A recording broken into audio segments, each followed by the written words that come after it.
Have you ever been in a situation wherein a shipment has come for a delivery from a e-commerce company and either you have a wrong OTP or the OTP does not match, or you have not received the OTP at all?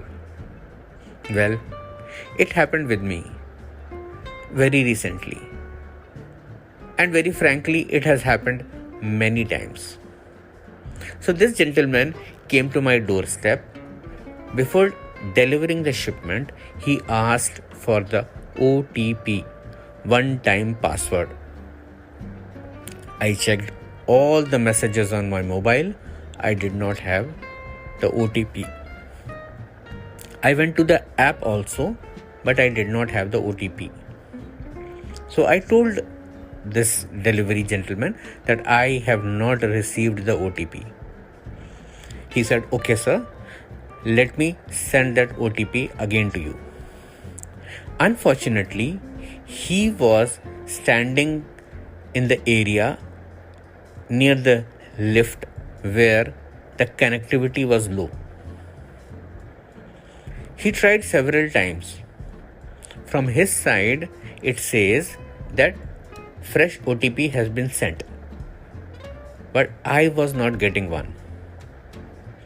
So I told him to just stand there, and I went outside in my balcony. Suddenly I received 2-3 messages.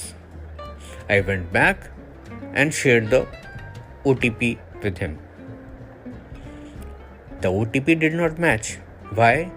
Probably he must have made 4 or 5 attempts and I just got 3 messages.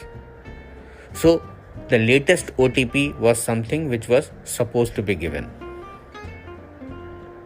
After a lot of efforts and patience, finally we were able to solve the issue. He sent an OTP, he sent a request for an OTP, and we waited patiently for 5 minutes and did not request to resend the OTP. Finally, the OTP that we had been waiting for arrived. I gave him that OTP and I received the shipments. Does it not happen with you so many times? If we relate this concept to our organization, OTP, why do we need OTP? OTP is needed because I am the user, there's a delivery person, and there's a person who has sent the shipment. So he wants to make sure that the delivery is correct. That is his goal. His goal is to make sure that the delivery attempt is done to a correct person, because he is not seeing the person to whom the material is getting delivered. He has got a registered mobile number on which the OTP is given. As I was telling you, we can apply the same concept in the organizations, in the respective areas where we are working. We all have goals, isn't it?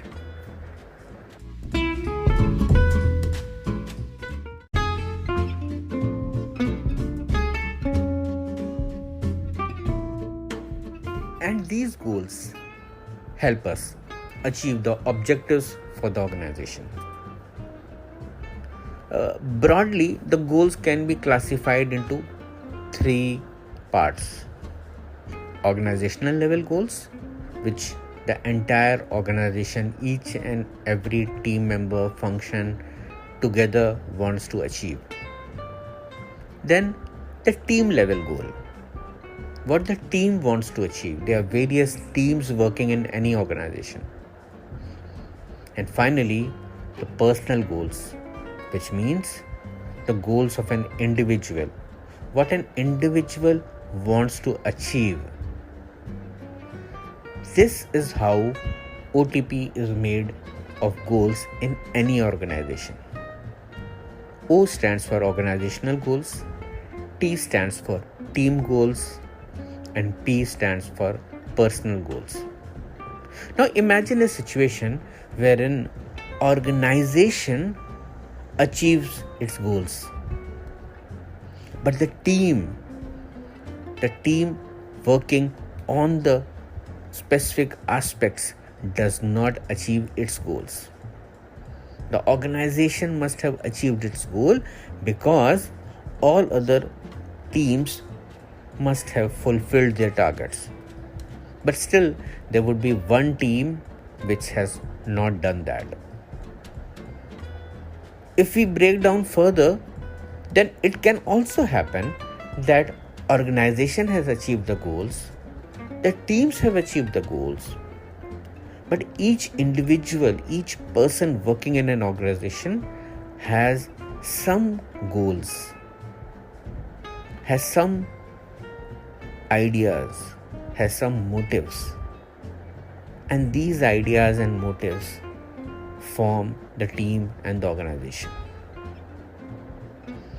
When his ideas are not taken care of, the motives that he is working for are not fulfilled or successful, then he fails as a person, or simply he's dissatisfied.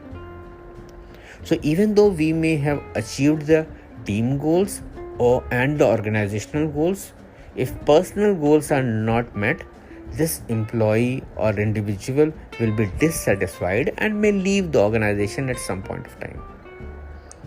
So a true successful organization is one in which the organizational goals, the team goals, and the personal goals, all these three goals are matching. And when this O, T and P match, there's no way we can stop that organization, that team and that person to be successful. Now you must be wondering how this can be done. It is very important that the goals must be clearly communicated. The priorities must be clearly clarified. There's an organization who has got certain priorities. If the individuals are working on some different priorities, then neither of the goals will be fulfilled. The total must sum up, which means that whatever are the individual goals of the organization, they must be equal to the sum of all the goals of the employees. If at the planning stage the employees say that I want to achieve this number and the entire number totals up to say 90 and the organization wants to achieve 100, then we will never ever achieve success. So each individual's total goal must match up to the team goal and the organizational goals. Each person must be looking in the same direction. Sometimes we see that an employee or a team has a different objective and the organization's objectives are different. There's no way we can achieve success if this has taken place. And there can be a situation where the employee has got some different objectives, but the leadership must buy them. There must be a buy-in from the leadership. They must recognize and incorporate in the organizational goals. And yes, help the employees to achieve their goal. When this happens, the employees get a sense of satisfaction. They feel the contribution. They feel that yes, whatever we have done has resulted in achievement of the goals of the organization and my team. And that's how a connect of the team with an individual and the organizational builds. So what are you looking for? Go and set up an OTP